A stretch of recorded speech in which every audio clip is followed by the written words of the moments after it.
जी तो स्टूडेंट्स हम चल रहे हैं आज पेज नंबर 127 पे एडवेंचर्स इन साइंस क्लास 4 में। क्लाइमेट क्लाइमेट क्या होती है जी? Weather, as you have just learned in this, is the daily changes in the atmosphere in any place. ठीक है। वेदर जी क्या होता है कि जी जो रोज़ाना की बुनियाद पे किसी जगह पे जो मौसम की तब्दीलियाँ होती हैं उसको बोलते हैं वेदर। ठीक है जी। The weather today could be quite different from what we may experience tomorrow. यानी आज का मौसम जो है कल के मौसम से मुख्तलिफ भी हो सकता है ना। It could be Sunny today and could cloudy tomorrow. आज हो सकता है कि सूरज निकला हो और कल हो सकता है कि जी बादल हो। Climate, on the other hand, is a weather pattern in a place over a long period of time, say about 30 years. यानी अगर यानी क्लाइमेट जो है ना किसको कहते हैं? क्लाइमेट कहते हैं कि जी तकरीबन से कि 30 एक साल तक ना अगर एक इलाके में किस तरह का मौसम रहता है, यानी औसतन मिला जुला के किस तरह का मौसम रहता है, तो उसको बोलेंगे हम climate. Climate on the other hand is the weather pattern in a place over a long period of time, that is about 30 years. A place, for example, could have a very dry climate with little rainfall. यानी कोई ऐसी जगह भी हो सकती है जहाँ पर कहेंगे जी इधर की इधर का जो वेदर जो है ना, ये इधर की क्लाइमेट जो है, सॉरी, इधर की क्लाइमेट जो है बड़ी ड्राई है क्योंकि वहाँ पर बारिशें होती बड़ी कम है भाई। On a day that it does rain, we say that the weather on that particular day is rainy. यानी ये भी हो सकता है कि किसी एक ख़ास दिन में वहाँ पर अगर बारिश हो तो हम कहें यहाँ रेनी है। The climate of that place however does not change, मगर उस जगह की क्लाइमेट नहीं चेंज होगी। It will continue to have a dry climate, क्योंकि हमने तो देखना है ना कि 30 साल में इधर कितनी बारिशें हुई हैं बाकी किसी जगह की निस्बत। ठीक है।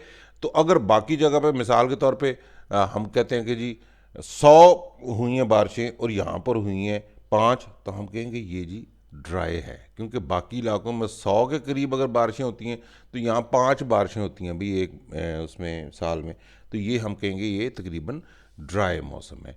Climate is important as it affects the wildlife and vegetation of a place. Climate जो होती है बड़ी इंपॉर्टेंट होती है क्योंकि वहाँ पे जो पौधे वगैरह होते हैं उनको, और वहाँ पर रहने वाले जानदार होते हैं उन पे ये बहुत बड़ा असर डालती है।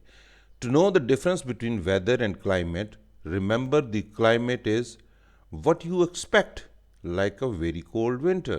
The weather is what you actually get, like a hot day with thunder showers. अच्छा, ये बड़ी बड़ी मज़े की तरीके से इन्होंने एक्सप्लेन किया है कि वेदर और क्लाइमेट में फ़र्क ये है कि वेदर, अगर आप किसी इलाके में जाते हैं ना, मिसाल के तौर पे एक सहराई इलाके में जाते हैं, वहाँ पर आप तो कर रहे होते हैं कि वहाँ पर क्योंकि सहराई इलाका है, आमतौर पर रेत वाला इलाका जो होता है वहाँ पर गर्मी ही होती है। ठीक है। तो आप उधर तो करते हैं कि वहाँ पर गर्मी ही होगी, पर हो सकता है कभी आप उधर जाएं तो उधर आपको गर्मी की जगह उस दिन, उस ख़ास दिन कोई बारिश आ गई हो या हवा चल रही हो। ठीक है। और जो है ना, तो हम कहेंगे आज उस दिन का वेदर जो है ना ये है, पर क्लाइमेट उस जगह की वो सेम ही रहेगी, क्योंकि क्लाइमेट तो बहुत लंबे पीरियड के जो एक जो है ना टेम्परेचर जो है या मौसम जो है, एक लंबे अरसे तक जो उस मौसम का रहता है उसकी औसत जो है वो कहलाती है क्लाइमेट। जबकि वेदर तो एक ख़ास पॉइंट पे एक ख़ास दिन का जो होता है वेदर वो होता है। ठीक है जी। Different climates. Now, two places on Earth have exactly the same climate. Each place has a unique climate. ठीक है। The no two places on Earth have exactly the same climate, यानी दुनिया में कोई भी दो जगह ऐसी नहीं है जिन पर एग्जैक्ट एक ही जैसा मौसम हो या एक ही जैसे उधर जो है क्लाइमेट हो। ठीक है। Each place has a unique climate, हर जगह का एक जो है क्लाइमेट जो होता है वो एक यूनिक होता है। यूनिक के क्या मैनी? यूनिक का मतलब होता है वन ऑफ इट्स काइंड, यानी जो एक ऐसा कि जिस जैसा कोई नहीं है। ठीक है। यूनिक वो होता है। ठीक है। यूनिक उसको कहते हैं।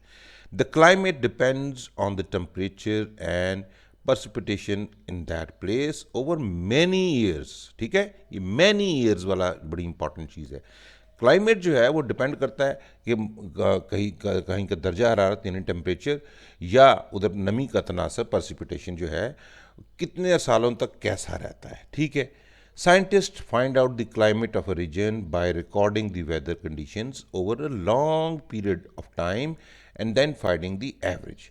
यानी साइंसदान कैसे करते हैं भाई इसका, इस जगह की क्लाइमेट को कहते हैं भाई ये क्लाइमेट जो है ये ड्राई है या ये रेनी है, वो क्या करते हैं बहुत सारे सालों तक उस जगह के बारे में ये डाटा इकट्ठा करते रहते हैं कि भाई इधर एक साल में कितनी बारिशें हुई, अगले साल में कितनी बारिशें हुई, अगले साल में कितनी, इसे अगर 30 साल तक वो देखते हैं, फिर उसकी औसत निकालते हैं, फिर दूसरे इलाके के साथ उसको कंपेयर करते हैं, तो फिर वो कहते हैं कि इस जगह की क्लाइमेट इस तरह है। ठीक है ना जी, समझ आ गई ना? हाँ जी। Deserts are usually warm and dry with little or no rainfall. Deserts जो होते हैं वो जो सहरा होते हैं आम तौर पे वो क्या होते हैं, ड्राई होते हैं और वहाँ पर बहुत कम बारिशें होती हैं। The north and south pole on the polar regions are always very cold and covered with snow. जो ज़मीन का एक नॉर्थ पोल है और साउथ पोल है वो आम तौर पे बहुत ठंडे होते हैं और वहाँ हर वक्त बर्फ़ पड़ी रहती है। Deserts are usually warm and dry with little or no rainfall while the north and south pole and the polar regions are always very cold and covered with snow। यानी डेजर्ट्स वगैरह जो होते हैं आमतौर पे वो बहुत गर्म होते हैं और वहाँ पर जो है बहुत कम बर्फबारी सॉरी जो है ना होता है, पानी का तनासब जो है हवा में बहुत कम होता है। जबकि जो ज़मीन के नॉर्थ और साउथ पोल हैं वो यानी ज़्यादातर वो बिल्कुल बड़े अरसे तक ना वो क्या होता है कि उसमें या हमेशा के लिए आप कह सकते हैं बहुत ठंडे होते हैं और उधर हमेशा स्नो होती है। Climates can change over time. अच्छा, कई दफ़ा क्या होता है कि जी कई इलाकों की आस्ता आस्ता वक्त गुजरने के साथ साथ वहाँ की मौसमी हालात भी बदलने लगते हैं, both in local area and across the whole earth. यानी किसी ख़ास जगहों पर भी मौसमी हालात चेंज होने लग जाते हैं और कई दफ़ा पूरी दुनिया के हालात भी चेंज होने लग जाते हैं। Climate changes can be caused by humans. आम तौर पे जो क्लाइमेट चेंजेस हैं ना वो क्या होते हैं कि इंसानों की कोई गलतियों की वजह से या उनके कुछ काम करने की वजह से वो चेंजेस होती हैं। Using fuels like oil and coal pollutes the air. जैसे हम तेल जलाते हैं या कोयला जलाते हैं तो उसमें क्या होती है कि हवा में पोल्यूशन हो जाती है। This can cause the temperature of earth to increase which harms plants and animals. अच्छा, इससे क्या होता है कि आपने पहले पढ़ा है ना कि ओजोन लेयर को ये ख़राब कर देते हैं।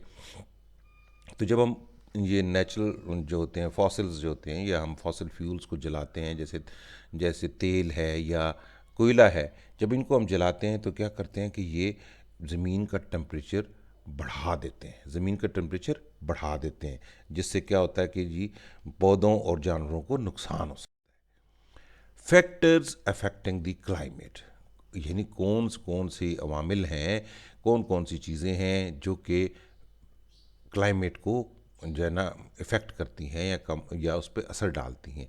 Temperature and precipitation change the season and the location. Temperature and precipitation change with season and location. अच्छा, टेम्परेचर और परसिपिटेशन जो होती हैं ये हर सीज़न के मुताबिक, आपको पता ही है ना 4 सीजन्स होते हैं, इनकी सीजन्स के मुताबिक इनकी लेवल बढ़ता कम होता रहता है। अब हम आ जाते हैं कि what are seasons. Weather changes with the season. Weather जो होता है वो सीज़न के साथ साथ बदलता रहता है।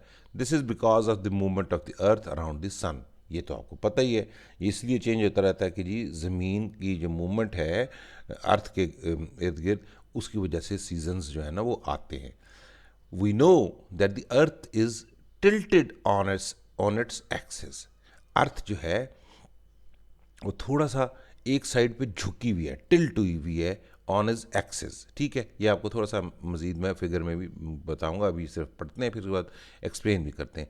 As the earth orbits around the sun, the part of earth facing the sun gets the direct rays of the sun and experience a warm temperature and summer.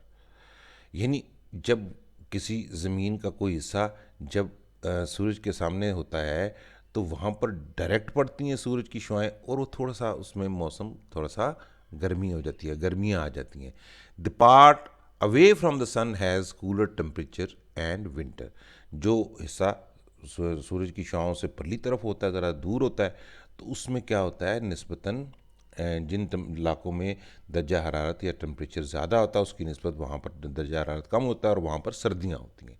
ये अब अगर आप देखें गौर से कि यहाँ पर ये ज़मीन जो है ये नॉर्थ, जैसे अगर लकीर लगाएं तो इसका नॉर्थ पोल और साउथ पोल होना चाहिए था, पर थोड़ा सा राइट की तरफ ना ये थोड़ी सी टिल्ट हुई हुई है ज़मीन, ठीक है।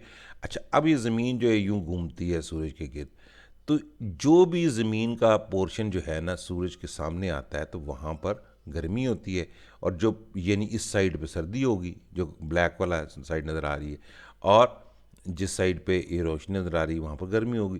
तो ये ज़मीन यूं घूमती रहती है, और इसका जो एक्सिस है ये वाला एक्सिस, ये वाला भी ज़मीन के सूरज के ये वाला और ये वाला देखें, जब यहाँ से आ रही है यहाँ, फिर यहाँ, फिर यहाँ, अभी ये इस वक्त ये वाला सामने है, जबकि उसके बाद में यानी इसका ऊपर वाला साइड जो था ना ये वाला, ये सामने है। सो इस ज़माने में और टेम्परेचर होगा, इधर गर्मी होगी, और इस ज़माने में यहाँ पर गर्मी होगी, ठीक है ना। ये यूं करके घूम रहा है, तो इसका जो पहले नीचे वाला पोर्शन है इसमें गर्मी होगी, यहाँ पर आते आते चेंज होते होते अब ये भी इसका जो ऊपर वाला पोर्शन ये वाला था वहाँ पर गर्मी हो गई, ठीक है जी। ये अभी याद रखना है। अभी इसमें वोकेबलरी वर्ड्स हैं। ऑर्बिट्स, ऑर्बिट का मतलब होता है मूव्स अराउंड, मूव्स अराउंड यानी किसी चीज़ के गिर्द घूमने को बोलते हैं ऑर्बिट करना। टिल्टेड, स्लोपिंग और स्लांटिंग पोजीशन, थोड़ा सा टिल्ट यानी राइट साइड पे टिल्ट है, जिसको टिल्ट करना है, या थोड़ा सा एक तरफ झुकाव जो है ना उसको बोलते हैं टिल्टेड। एक्सिस क्या होते हैं? Imaginary line on which the earth rotates, यानी हम कहते हैं कि एक हम फर्जी सी लाइन बना लेते हैं कि अच्छा जी इस तरह से ज़मीन घूम रही है, तो हम कहते हैं अच्छा ये लाइन है जी हवा में इसमें घूम रही है, तो इसको हम बोलते हैं एक्सिस। लैटिट्यूड, लैटिट्यूड क्या होती है? Imaginary lines running around the earth parallel to the equator. ज़मीन को हमने जैसे है ना, ऐसे हमने ज़मीन को तकसीम करने के लिए, अपने आप को वाज़े करने के लिए, एड्रेसेस बनाने के लिए हमने एक इमेजिनरी लाइंस सी बनाई हुई हैं ज़मीन पे। हम कहते हैं अच्छा ये वाली ये फ़लाँ लाइन है, ये फ़लाँ लाइन है, ठीक है। इक्वेटर क्या होता है? An imaginary line between the north pole and the south pole that divides the earth into two equal parts. जो ये वाली लाइन होती है ना आमतौर पे ये वाली, इसको बोलते हैं इक्वेटर, इक्वेटर्स, ठीक है। ये ज़मीन के मिड के बीच में दरमियान, ज़मीन के दरमियान में से एक लाइन इमेजिनरी सी बनाई हुई है जिसको बोलते हैं इक्वेटर। इसको इंशाल्लाह कभी मौका मिला तो आपको मैं तफसील से फिर दोबारा बताऊंगा, एक दफ़ा एक लेक्चर में पहले हम बता भी चुके हैं। अच्छा, लैटिट्यूड्स क्या होते हैं?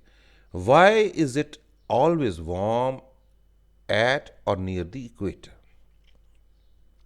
कहते हैं ये जो ज़मीन की जो ये वाली लाइन है ना, ये जो दरमियान वाली है, कहते हैं कि ये इसके गिर्द जो है, कहते हैं कि जी यहाँ पर अक्सर गर्मी क्यों होती है? The climate of a place depends on the latitude और the nearness of a place to the equator.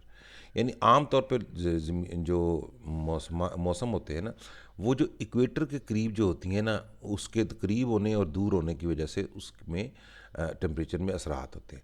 Equator देखिए आम तौर पे ज़मीन सूरज के सामने होता है, ये वाली जगह जो होती है ये वाली है, तो इसकी वजह से यहाँ पर आम तौर पे क्या होता है कि ये जगह बाकी जगहों की निस्बत थोड़ी सी गर्म होती हैं, ठीक है, वार्म होती हैं, ठीक है। As the earth is round, different locations receive different amounts of sunlight at different times of the year. यानी चूँकि ज़मीन गोल है ना, तो हर साल के हर हिस्से में मुख्तलिफ हिस्सों में जो है ना सूरज की रोशनी कईयों में ज़्यादा पहुंचती है और कईयों में कम पहुंचती है। The equator gets the direct rays of the sun, मगर जो ज़मीन का सेंटर वाला पोर्शन है वो तो हमेशा ही ज़मीन, ये देखें ना सेंटर वाला पोर्शन, सेंटर वाला पोर्शन, सेंटर वाला पोर्शन, यहाँ तक तो सूरज की रोशनी पहुँचती ही पहुँचती है ना पूरे साल में, ठीक है। यानी इस साइड पे या इस साइड पे एक पोर्शन में साल के एक हिस्से में जो है ना कम पहुँचती है, कुछ में ज़्यादा पहुँचती है, मगर जो ये सेंटर वाला है ना इसमें तो पहुँचती है, इसलिए हम कहते हैं कि ये जो है ना थोड़ा सा गर्म होते हैं, ठीक है जी। सो ये हम पढ़ रहे थे कि as the earth is round, different locations receive different amounts of sunlight at different times of year. The equator gets the direct rays of the sun, the sun's rays are spread over a smaller area and so places near the equator are very warm. तो यानी equator के करीब जो जगह होती हैं वो आम तौर पे बड़ी गर्म होती हैं। The difference in temperature between the equator and the poles also causes winds. यानी जो है ना इक्वेटर पे क्योंकि गर्मी होती है और जो पोल्स होते हैं वहाँ पर सर्दी होती है, तो इन दोनों के टेम्परेचर की वजह से आपको जैसे मैंने बताया था कि गर्म होकर हवा ऊपर जाती है तो हवाएं भी चलती हैं। तो जब इक्वेटर की तरफ से यानी दोनों पोल्स की तरफ से हवाएं इक्वेटर की तरफ चलती हैं। ठीक हो गया जी। अच्छा जी, तो नेक्स्ट चीज़ जो आती है वो है आल्टीट्यूड। क्या है? Altitude. The temperature does not remain the same as you climb higher और higher up a mountain. The temperature does not remain same as you climb higher and higher up a mountain. It gets colder and colder. यानी देखें temperature जो है जब आप पहाड़ पे चढ़ते हैं तो सेम तो नहीं रहता ना, टेम्परेचर वैसे भी सेम नहीं रहता। जब आप ऊपर चढ़ते हैं तो ठंडा होता जाता है और ऊपर चढ़ते हैं तो और ठंडा होता जाता है। यानी बुलंदी पे आप जाते जाते हैं समुंदर से तो आपका टेम्परेचर जो है ठंडा होता जाता है। The height of a place above a sea level affects its climate. यानी जो समुंदर का लेवल है ना, जो समुंदर है उसकी निस्बत हम जूं जूं ऊपर जाते जाते हैं पहाड़ की तरफ या ऊंचाई की तरफ, तो उससे क्या होता है कि टेम्परेचर या क्लाइमेट में फ़र्क पड़ता जाता है। A place at a higher altitude will have colder temperature. आम तौर पे जो हाई आल्टीट्यूड या ज़्यादा बुलंदी जो है, आल्टीट्यूड बुलंदी को बोलते हैं सिंपल वर्ड्स में। आल्टीट्यूड जो है ना वो जितना ज़्यादा होता जाएगा वहाँ पर टेम्परेचर कोल्ड होता जाएगा। This is because as you go higher the air becomes thinner or less dense and so it absorbs less heat. अच्छा, ये इसकी वजह ये है कि जूं जूं आप ऊंचे जाते जाते हैं ना समुंदर से, तो हवा जो है वो थोड़ी सी थिन होती जाती है यानी पतली होती जाती है, और वो जो है वो कम से कम जो हवा कम होगी तो उसमें हीट अपनी एब्जॉर्ब कम हुई भी होगी। सो कम हवा और कम अब्जॉर्प्शन उसकी जो है गर्मी की, तो इसलिए फिर आपकी सर्दी ज़्यादा हो जाएगी। ठीक है ना जी। Places in hilly regions and mountains therefore record lower temperature than temperatures recorded on at the coast. यानी इसीलिए जो है ना जो जगहें जो समुंदर से ऊंची होती हैं उनके टेम्परेचर कम होते हैं। मिसाल के तौर पे कराची में काफ़ी गर्मी होगी, जबकि आप मरी वगैरह या हमारे शुमाली इलाका जहाँ नॉर्दर्न एरियाज़ में जाएंगे तो वहाँ पर सर्दी होती जाती है। ठीक है जी। Based on these factors earth has been divided into 3 climate zones: tropical temperature and tropical, temperate and polar. Based on these factors यानी इन फैक्टर्स जो ऊपर ने बताए हैं, इनकी बुनियाद पे ज़मीन को 3 हिस्सों में तकसीम कर दिया, 3 जोन्स में तकसीम कर दिया गया। एक हिस्से को बोलते हैं ट्रॉपिकल रीजन, एक को बोलते हैं टेम्परेट और एक को बोलते हैं polar. Tropical, temperate and polar. अब देखें ट्रॉपिकल जोन्स जो है ना, ये इसकी ये इंडिकेशंस की ये रंग ये रंग ये रंग, ये ट्रॉपिकल रीजन्स हैं। इस तरह टेम्परेट जो है इनका ये ग्रीनिश, ठीक है, और ये जो पोलर हैं ये ब्लूइश हैं।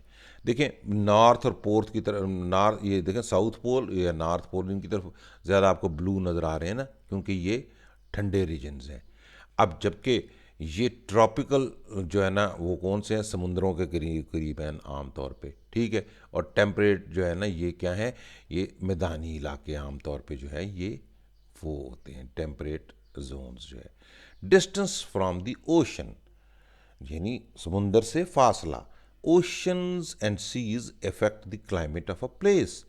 ओशंस जो होते हैं या समुंदर जो होते हैं या ओशंस या सीज, ये क्या करते हैं, जो है ना किसी जगह की आबो हवा पे फ़र्क डालते हैं। They affect the climate of a place.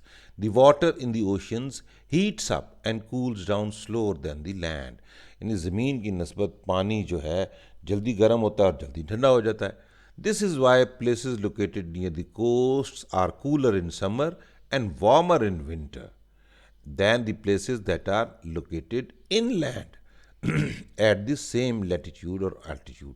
अच्छा, इसी वजह से जो कोस्ट यानी साहिली इलाके जो होते हैं वहाँ पर जो मौसम जो होता है सर्दियों में ज़्यादा ठंडा होता है, सॉरी गर्मियों में थोड़ा सा ठंडा होता है और सर्दियों में थोड़ा सा निस्बतन गर्म होता है। यानी मैदानी इलाके जिनको इनलैंड्स बोलते हैं उनकी निस्बत इधर का मौसम मुख्तलिफ होता है। यानी मैदानी इलाकों में अगर बहुत सर्दी पड़ रही होगी तो यहाँ पर बहुत ज़्यादा सर्दी नहीं होगी, जबकि मैदानी इलाकों में अगर बहुत ज़्यादा गर्मी पड़ रही होगी तो यहाँ पर बहुत ज़्यादा गर्मी नहीं होगी। थोड़ा सा मुख्तलिफ होते हैं। Land heats and cools faster than the water, so the temperature in inland areas is hot in summer and cold in winter. यानी लैंड जो होती है, ज़मीन जो होती है, वो ज़रा जल्दी पानी की निस्बत जल्दी गर्म हो जाती है। सो इसलिए वहाँ पर गर्मियों में बहुत ज़्यादा गर्मी होती है, सर्दियों में बहुत ज़्यादा सर्दी होती है। Coastal areas are also more humid as compare to inland places that have a dry climate. Coastal areas जो कि समुंदर के करीब होते हैं वहाँ पर ह्यूमिडिटी यानी नमी का तनासब ज़्यादा होता है बनस्बत उसके कि जो कि मैदानी इलाके होते हैं। ठीक है, मैदानी इलाकों में नमी का तनासब कम होता है। जब अब आप कराची को जाए ना तो आपको बहुत ज़्यादा हबस सी फील होती है, आपको उधर पानी पानी सा बीच में फ़ील होता है। ठीक है ना, जैसे बरसात में बाकी मौसमों में होता है, वहाँ पर हर वक्त बरसात जैसे का मौसम होता है, तो वहाँ पर उसका मतलब ये होता है कि नमी का तनासब समुंदर के साथ होने की वजह से ज़्यादा होता है। So that is why coastal areas are also more humid, यानी वहाँ पर ह्यूमिडिटी ज़्यादा होती है as compared to the inland places that have a dry climate, बनस्बत उसके जो इनलैंड प्लेसेस होती हैं जहाँ का मौसम जो है वो खुश्क होता है। यहाँ ये आल्टीट्यूड ये मैंने भी बताया, मेरा कोस्ट के भी इनलैंड के, वैसे मैंने पार्ट तो दिए हैं पर ये देखते हैं कि यहाँ पर क्या लिखे हैं। आल्टीट्यूड का मतलब क्या है? Height of a place above the sea level. Altitude हमेशा कहेंगे जब उसका मतलब होगा जो समुंदर से ये जगह कितनी ऊंची है। ठीक है।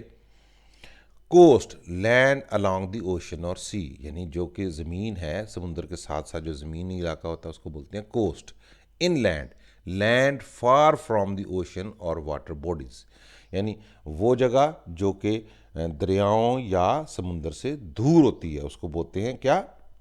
इनलैंड। ठीक हो गया जी। फिर एक आ गया कि why does mount Kilimanjaro, located near the equator in Africa, have a peak which is covered in snow? हाँ, ये बड़ा इंपॉर्टेंट क्वेश्चन है। ये भी हम इसका जो है ना देखेंगे कि जी मैंने कालीमांजरो वाला एक आपको लिख के दिया था यार, बड़ा मज़े का, याद है आपको? चलें वो भी देखेंगे अभी हम। ठीक है।